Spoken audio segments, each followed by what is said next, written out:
नमस्कार दोस्तों। आज समान हिंदी देखेंगे जो आने वाली परीक्षाओं में जैसे यूपी पुलिस हो गया, यूपीएसआई हो गया, ओपेट हो गया और यूपी ट्रिपल एससी जितनी वैकेंसियां हैं यूपी की और बिहार एसआई, बिहार दरोगा, सब में हिंदी पूछे जाते हैं, उसका प्रैक्टिस करेंगे। निम्न में भाववाच्य है इसमें से कौन सा भाववाच्य है? मोहन पुस्तक पढ़ता है, श्याम पत्र लिखता है, मोहन से बैठा नहीं जाता है, पत्र लिखा नहीं जाता है। इसमें से कौन सा भाववाच्य है? भाववाच्य क्या होता है? भाववाच्य इसमें से है मोहन से बैठा नहीं जाता है, इसमें ये भाववाच्य है। तीसरा नंबर। अब भाववाच्य क्या है? क्रिया के उस रूपांतर को भाववाच्य कहते हैं जिससे वाक्य में क्रिया अथवा भाव की प्रधानता हो। क्रिया अथवा भाव की प्रधानता हो। क्रिया के लिंग वचन कर्म के लिंग वचन के अनुसार होते हैं। क्रिया के लिंग वचन कर्म के लिंग वचन के अनुसार होते हैं।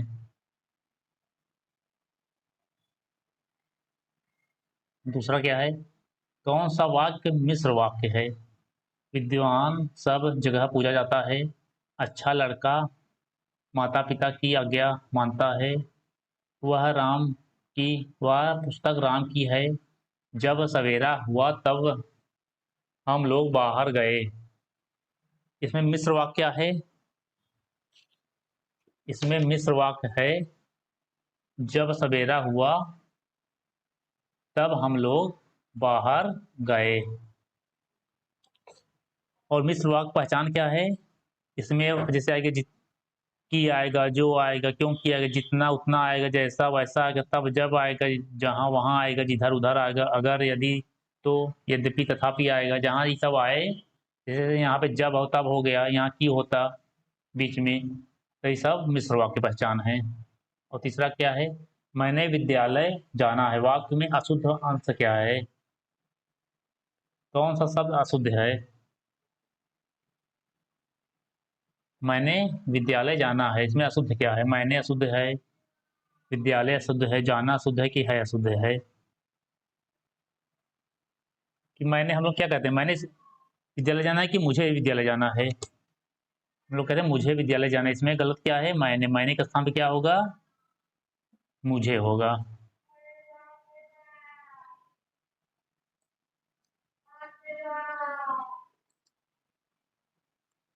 चौथा प्रश्न चिन्ह कौन सा है? प्रश्न चिन्ह कौन सा है? ये पूर्ण विराम है कि ये है कि ये है कि ये है? इसमें प्रश्न चिन्ह है, ये है। आसमान फट जाना मुहावरे का सही अर्थ क्या है? आसमान फट जाना मुहावरे का सही अर्थ क्या है? असंभव काम होना, बहुत शोर करना, चुगली करना, अचानक आफत आ पड़ना। आसमान फट जाना मुहावरे का सही अर्थ क्या है? असंभव काम होना, तो बैठ नहीं रहा है। बहुत शोर करना, ये भी नहीं है। चुगली करना, ये भी नहीं। आसमान मतलब अचानक आसमान फटता है, अचानक कोई आफत आ जाए, मतलब इसमें क्या होगा? चौथा, पांचवा का चौथा, अचानक आफत आ पड़ना।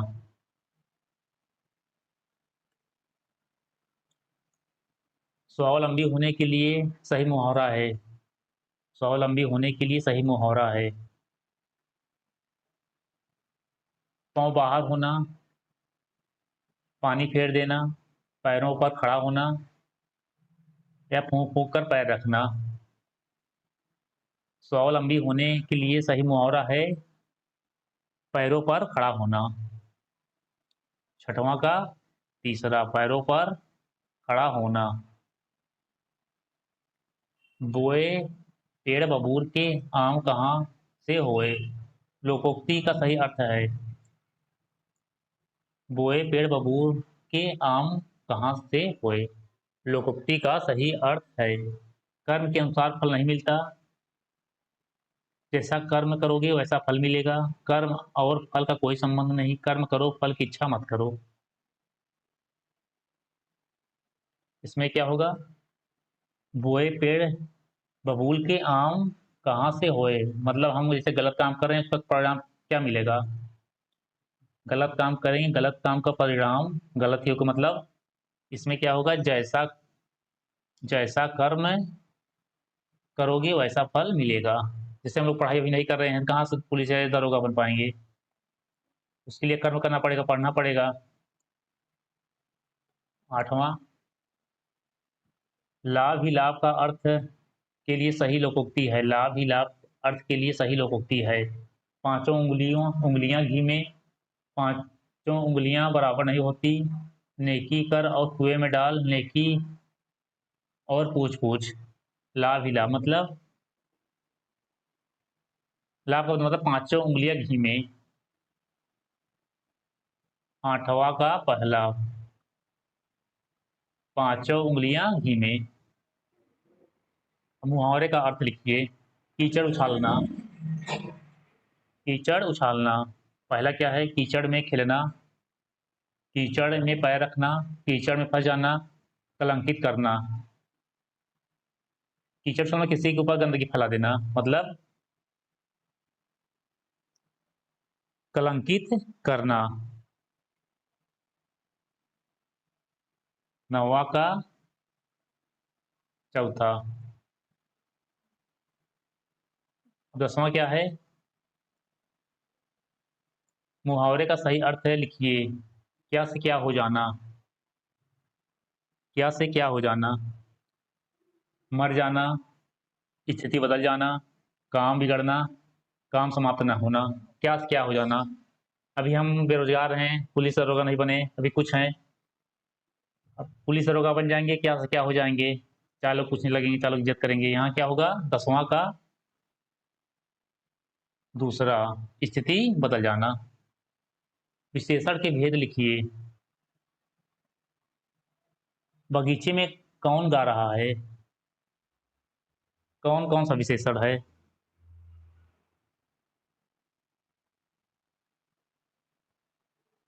कौन वहाँ है, यहाँ प्रश्नवाचक लगता है। मतलब ये बगीचे में कौन गा रहा है में कौन में कौन सा विशेषण है? ये प्रश्नवाचक विशेषण है। बरहवा क्या है?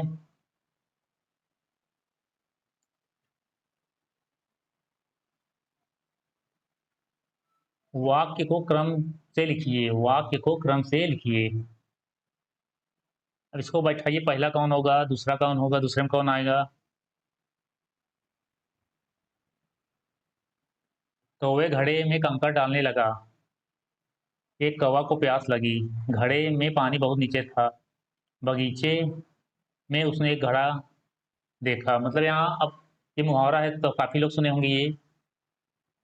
अब इसको बैठा, कहानी है ना मुहावरा, कहानी इसको बैठाना है। पहले क्या होगा, देखिए पहले ऑप्शन को पकड़िए पहले। एक कौवा को प्यास लगी, तभी तो वो घड़े में कंकड़ डालेगा। मतलब आदमी पकड़ना चाहे इसमें पकड़ लेगा कि इसमें पहला सही है। एक कौवा को प्यास लगी, फिर चौथा बगीचे में उसने एक घड़ा देखा, फिर तीसरा आएगा घड़े में पानी बहुत नीचे था, फिर पहला आएगा कौवा घड़े में कंकड़ डालने लगा। मतलब बारहवां का पहला सही है। दूसरा, एक कौवा को प्यास लगी, बगीचे में उसने एक घड़ा देखा, घड़े में पानी बहुत नीचे था, कौवा घड़े में कंकड़ डालने लगा। ये है। अब प्रत्यक्ष वार्ता में बदलिए।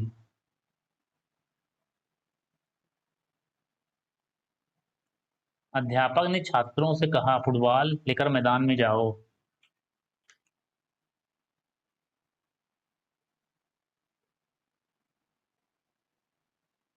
अध्यापक ने छात्रों से कहा, फुटबॉल लेकर मैदान में जाओ। पहला क्या है? अध्यापक ने छात्रों से कहा कि फुटबॉल लेकर मैदान में चले जाओ। दूसरा क्या है? अध्यापक ने छात्रों को फुटबॉल लेकर मैदान जाने का आदेश दिया। तीसरा क्या है? अध्यापक ने छात्रों से कहा कि वे फुटबॉल लेकर मैदान में जाएं। चौथा क्या है? अध्यापक ने छात्रों को बताया कि उन्हें फुटबॉल फुटबॉल लेकर मैदान चले जाना चाहिए।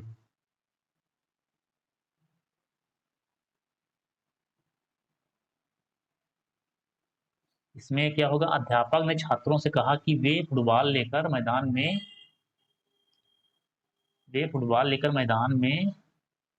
चले जाएं।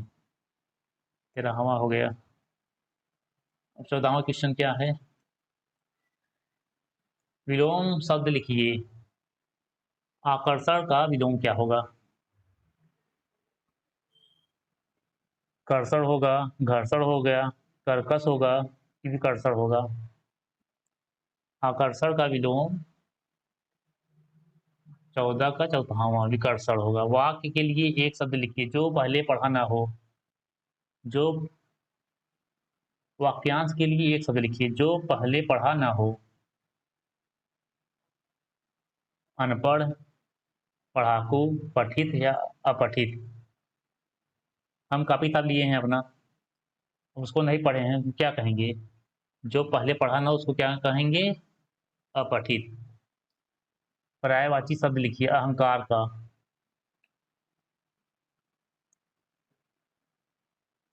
अहंकार क्या हो पर्यायवाची? घमंडी, घमंड, अहम।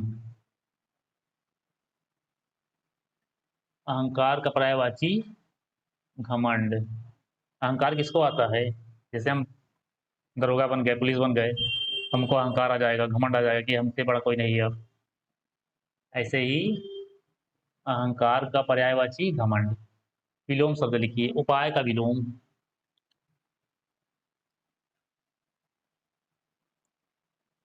उपाय का विलोम। निरुपाय, उपायन, उपादान, उपादेय। उपाय का विलोम क्या होगा? अच्छा, इसको आप लोग बताइएगा कि उपाय का विलोम क्या होगा? 18वां, उचित शब्द से रिक्त स्थान भरिए। उसे संगीत में क्या था? रुचिपूर्ण है, रुचिकर है, रुचिपूर्वक है। उसे संगीत में क्या है? रुचि है।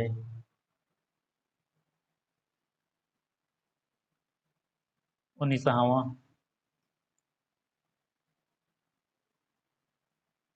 वाक्य शुद्ध कीजिए। दूध में कौन पड़ गया? दूध में कौन पड़ गया? इसको शुद्ध कीजिए। दूध में क्या पड़ गया है? पड़ गया। दूध में कब पड़ गया? दूध में कहाँ पड़ गया? दूध में कैसे पड़ गया? 19वां क्या होगा? दूध में क्या पड़ गया? 19वां का पहला। दूध में क्या पड़ गया? वर्तनी को शुद्ध कीजिए। 20वां नंबर। वर्तनी को शुद्ध कीजिए। वर्तनी को शुद्ध कीजिए। उन्नति, उन्नति कैसे लिखा जाएगा? शुद्ध क्या है इसमें? उन्नति शुद्ध है पहला कि उन्नत शुद्ध है कि उन्नत शुद्ध है कि उन्नत शुद्ध है? वो उन्नति में छोटा ई का मात्रा रहता है, उन्नति होता है। 20वां का पहला सही। अब 21 से 25 तक। 21 से 25 तक। अब ये पढ़कर इसको पढ़िए पहले। पढ़कर प्रश्नों का उत्तर दीजिए विकल्पों से चुनकर। दुनिया की हर एक चीज, इसको पहले पढ़ लीजिए कि दूसरे पेज में आएंगे। दुनिया की हर एक चीज हमें शिक्षा देती है। एक दिन मैं धूप में घूम रहा था। चारों तरफ हरे हरे वृक्ष दिखाई दे रहे थे। मैंने मैं सोचने लगा कि ऊपर से इतनी कड़ी धूप पड़ रही है, फिर भी ये वृक्ष हरे कैसे हैं? वे वृक्ष मेरे गुरु बन गए। मेरी समझ में आ गया कि जो वृक्ष के ऊपर इतने, दूसरे पृष्ठ में है, मतलब आप पढ़ लीजिए। दुनिया की हर एक चीज हमें शिक्षा देती है। एक दिन मैं धूप में घूम रहा था। चारों तरफ हरे हरे वृक्ष दिखाई दे रहे थे। मैं सोचने लगा कि ऊपर से इतनी कड़ी धूप पड़ रही है, फिर भी ये वृक्ष हरे कैसे हैं? वे वृक्ष मेरे गुरु बन गए। मेरी समझ में आ गया कि जो वृक्ष ऊपर से इतने हरे भरे दिखते हैं, उनकी जड़ें जमीन में गहरी पहुंची है और वहां से इन्हें पानी मिल रहा है।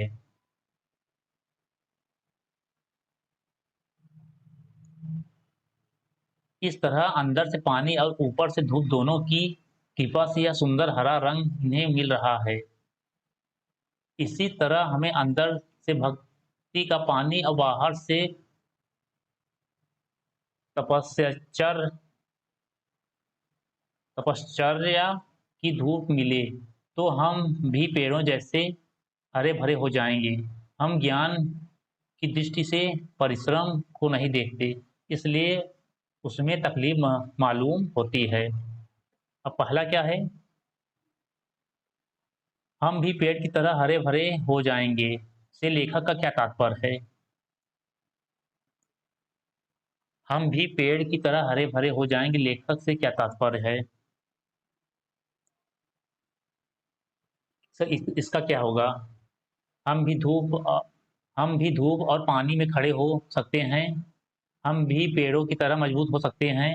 हमारी आयु लंबी हो सकती है। हम भी आनंद और उत्साहपूर्ण जीवन जी सकते हैं। इसमें क्या होगा? पढ़ेंगे जब गद्यांश, हम भी आनंद और उत्साहपूर्ण जीवन जी सकते हैं।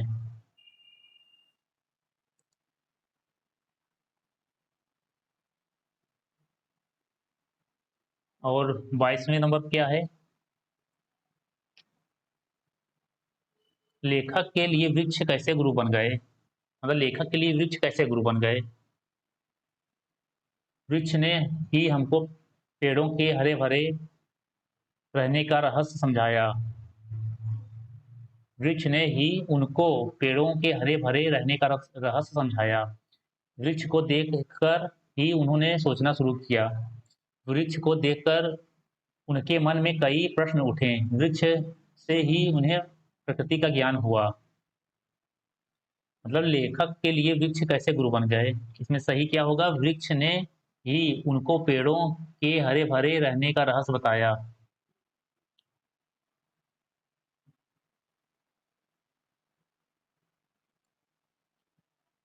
दुनिया की हर चीज हमें कैसे शिक्षा दे सकती है? दुनिया की हर चीज हमें कैसे शिक्षा दे सकती है? दुनिया की हर चीज अलग है। दुनिया की हर चीज रहस्यमय है। दुनिया की हर चीज का गहन अध्ययन करने पर हम कुछ न कुछ सीख सकते हैं। दुनिया की हर चीज अपने आप में निराली है।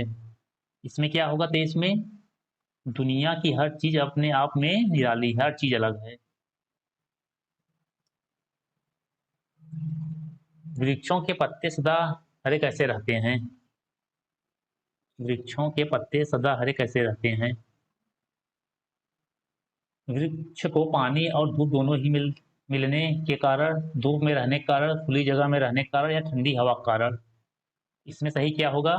24 वाले में वृक्ष को पानी और धूप दोनों ही मिलने के कारण। वृक्ष को पानी कहाँ से मिलता है? वृक्ष को पानी कहाँ से मिलता है? पत्तों से, डालियों से, जमीन से या जड़ों से जो जमीन के भीतर के पानी को सोखती है। वृक्ष को पानी कहाँ से मिलता है? जड़ों से जो जमीन के भीतर के पानी को सोखती है।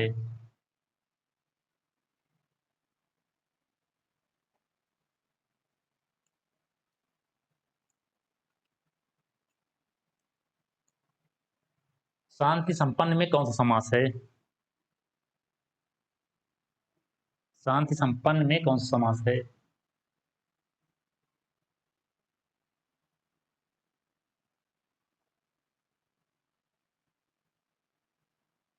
शक्ति शक्ति संपन्न में कौन सा समास है? शक्ति संपन्न में कौन सा समास है?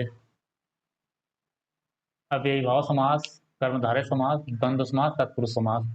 इसका समास विद्या शक्ति से संपन्न, इसमें होगा तत्पुरुष समास। मुहावरे और लोकोक्ति में क्या अंतर है? ये प्रश्न यूपीएसआई में पूछा जा चुका है एक बार। मुहावरे और लोकोक्ति में क्या अंतर है? 27 नंबर। मुहावरे और लोकोक्ति में क्या अंतर है?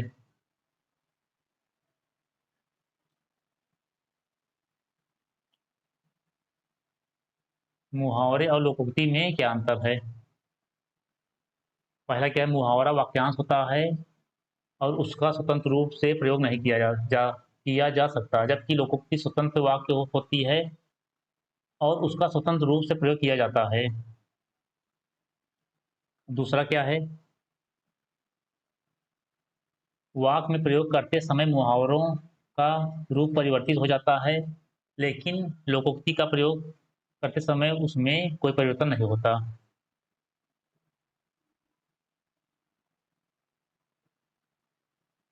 तीसरा क्या है, मुहावरे का प्रयोग भाषा को सुंदर बनाने के लिए किया जाता है, जबकि लोकोक्ति का प्रयोग किसी कथन की पुष्टि करने के लिए किया जाता है, या इनमें से सभी।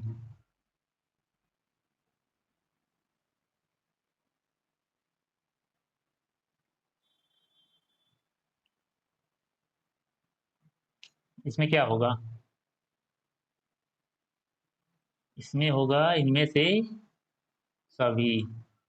मतलब मुहावरा वाक्यांश होता है और उसका स्वतंत्र रूप से प्रयोग नहीं किया जाता, जबकि लोकोक्तियां स्वतंत्र वाक्य होती हैं और उसका स्वतंत्र रूप से प्रयोग किया जाता है। ज़्यादातर यही आता है पहला वाला, लेकिन इसमें सभी सही हैं।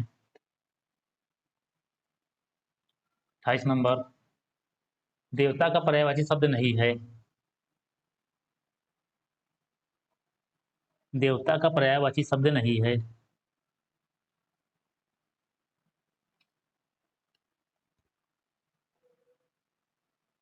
आदित्य, राकेश, अमर, निर्जला। देवता का पर्यायवाची शब्द नहीं है। अमर देवता का पर्यायवाची शब्द नहीं है, बाकी आदित्य है, राकेश है, निर्जला है, भगवान होगा, अजूर होगा, अजर होगा, वि विबुध होगा, त्रिदश त्रिदश होगा।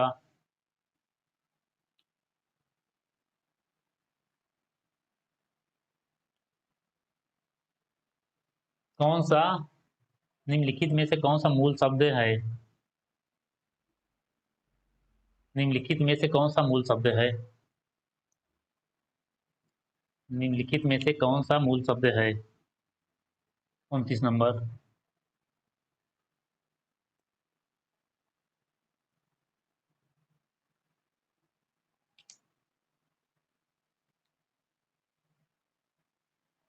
मूल शब्द मतलब देश में, विदेश में, देश आ गई, इसमें उपसर्ग लगा है, इसमें स्व लगा है उपसर्ग, इसमें प्रेम में देश उपसर्ग लगा है। मूल शब्द इसमें कौन सा है, खाली जो तोड़ कर न बना हो। 28 का होगा, 29 का होगा, चौथा देश। रत्न और झील कौन से लिंग हैं? रत्न और झील कौन से लिंग हैं? पुल्लिंग, पुल्लिंग, पुल्लिंग या स्त्रीलिंग, स्त्रीलिंग या पुल्लिंग, या स्त्रीलिंग या स्त्रीलिंग।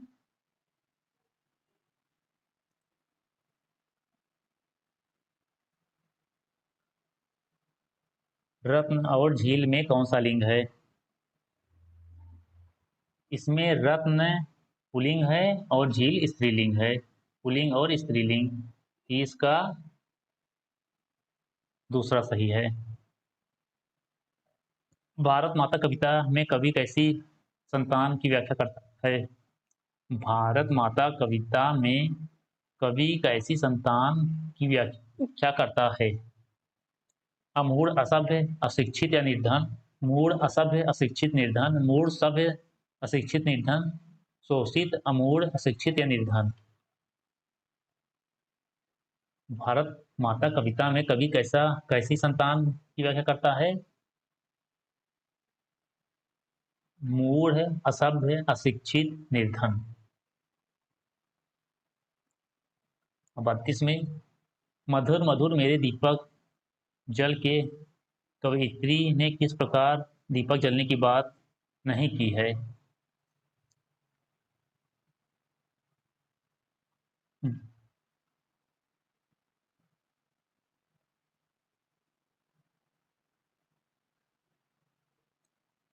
मधुर मधुर मेरे दीपक जल में कवयित्री, कवि का स्त्रीलिंग कवयित्री, ने किस प्रकार दीपक जलने की बात नहीं की है?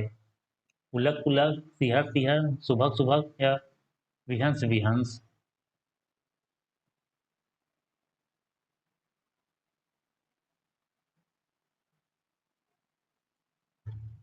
मधुर मधुर मेरे दीपक जल में कवित्री ने सुबह सुबह कर बात जलने की बात नहीं की है। कैसे? सुबह सुबह।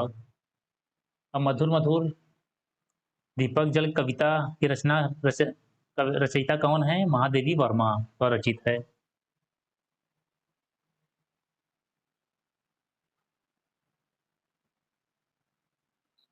पुलक पुलक सिहर सिहर और विहंस विहंस जलने की बात की, लेकिन सुबह सुबह के जलने की बात नहीं की। मधुर मधुर कविता के रचयिता कौन है? महादेवी वर्मा। अब 33 नंबर।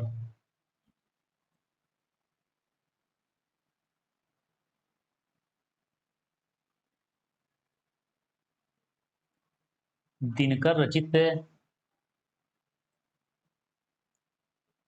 दिनकर रचित जनतंत्र का जन्म किसमें किसके चाहने से काल उधर की मूर्ता है? दिनकर रचित जनतंत्र का जन्म में किसके चाहने से काल उधर ही मुड़ता है? देवता, राजा, समय या जनता? दिनकर रचित जनतंत्र का जन्म में किसके चाहने से काल उधर ही मुड़ता है? 35 का क्या होगा? जनता। गीत फरोश में किस प्रकार के गीत बेचने की बात की गई है? गीत फरोश में किस प्रकार के गीत बेचने की बात की गई है? नए पुराने, जन्म मरण, नदी झील या रेशमी खादी? गीत फरोश में नए पुराने गीत बेचने की बात की गई है। 35 में